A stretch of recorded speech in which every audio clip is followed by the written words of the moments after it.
ये कहानी कुछ ताज की है और कुछ फांसी के तख्त की, लेकिन ये कहानी है इस्लामी इतिहास के आखिरी महान सुल्तान की, और उस रात की जब उसकी अपनी ही फौज ने शाही महल को घेर लिया था।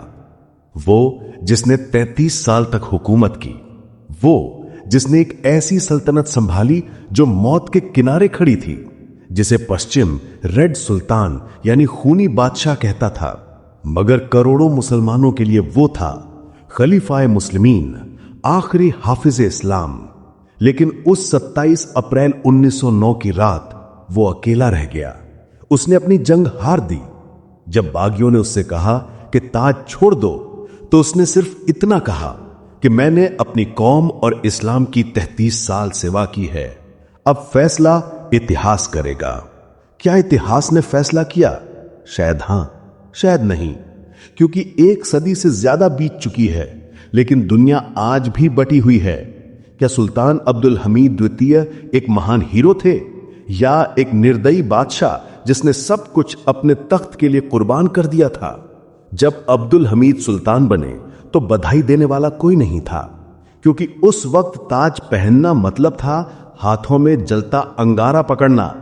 यह वो दौर था जब उस्मानी सल्तनत को यूरोप वाले ताना मारते थे, the sick man of Europe, यानी यूरोप का बीमार आदमी।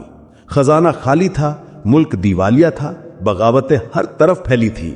बाल्कन, ग्रीस, सर्बिया, बुल्गारिया, हर जगह आग लगी थी, और राजधानी इस्तांबुल खुद साजिशों का गढ़ बन चुकी थी। सिर्फ 3 महीने पहले ही 2 सुल्तानों को हटाया जा चुका था, एक की हत्या, दूसरे की मानसिक तबाही। अब सबकी नजर थी 34 वर्षीय शहजादे अब्दुल हमीद पर। लोगों को लगा यह भी मारा जाएगा, मगर अब्दुल हमीद अलग थे, ज़हीन, दूरदर्शी और चालों के उस्ताद। मंत्री चाहते थे कठपुतली, मगर उन्हें मिला शतरंज का ग्रैंड मास्टर। सिंहासन पर बैठते ही रूस ने जंग छिड़ दी। सुल्तान ने उम्मीद की कि ब्रिटेन मदद करेगा, लेकिन ऐसा नहीं हुआ। रूसी फौजें इस्तांबुल के दरवाजे तक आ गईं, और सैन स्टेफानो की संधि ने सल्तनत के टुकड़े टुकड़े कर दिए। इस हार ने सुल्तान को 2 बातें सिखाई। 1, पश्चिम पर कभी भरोसा मत करो। 2, सल्तनत को बाहर से नहीं, अंदर से मजबूत करो। इसके बाद अब्दुल हमीद ने पूरी दुनिया की राजनीति को अपनी उंगलियों पर नचाया। Divide and survive. उसने यूरोपीय ताकतों को एक दूसरे से भिड़ा दिया, जर्मनी को अपना दोस्त बनाया, और इस्लामी एकता, पैन इस्लामिज्म को अपना सबसे बड़ा हथियार। उसने कहा, हम सब मुसलमान एक हैं, अरब, तुर्क, कुर्द या भारतीय नहीं, उम्मते मोहम्मदी हैं। और जब हिजाज रेलवे बना दमिश्क से मदीना तक, तो वो सिर्फ एक रेल नहीं थी, वो थी उम्मत की एकता की निशानी। लेकिन फिर वो दौर आया जब सुल्तान को तानाशाह कहा गया। उसने संसद खत्म की, सत्ता अपने हाथों में ली, क्योंकि उसके लिए जमहूरियत एक लग्जरी थी जो एक डूबती सल्तनत झेल नहीं सकती थी। और फिर आर्मेनियाई बगावत, जिसे रूस ने हवा दी और सुल्तान ने लोहे की मुट्ठी से कुचल दिया। हजारों मारे गए, और पश्चिम ने उसे कहा रेड सुल्तान। फिर आया वो पल जिसने इतिहास बदल दिया, थियोडोर हर्जिल का प्रस्ताव। उसने कहा कि आप हमें फिलिस्तीन दे दीजिए, हम आपका कर्ज चुका देंगे। लेकिन सुल्तान ने कहा, मैं अपनी सल्तनत का 1 इंच भी नहीं बेच सकता। यह जमीन मेरी नहीं, उम्मत की अमानत है। और यहीं से उसकी किस्मत तय हो गई।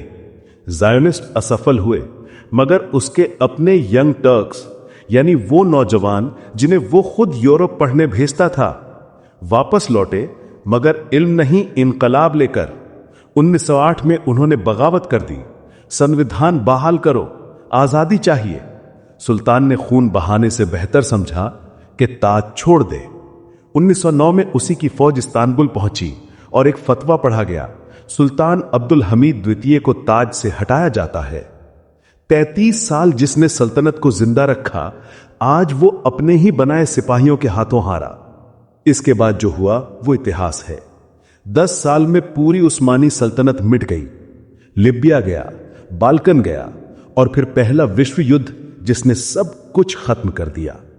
1918 में वही सुल्तान जो कभी मुसलमानों की उम्मत का रक्षक था, गुमनामी में, नजरबंदी में दुनिया छोड़ गया और कुछ साल बाद खिलाफत उस्मानिया भी खत्म कर दी गई। तो अब फैसला तुम्हारा है। क्या सुल्तान अब्दुल हमीद तानाशाह थे, या वो आखिरी कप्तान जिसने डूबते जहाज को 33 साल तक डूबने नहीं दिया? इतिहास कहता है, कभी कभी घर का दिया ही घर को जला देता है।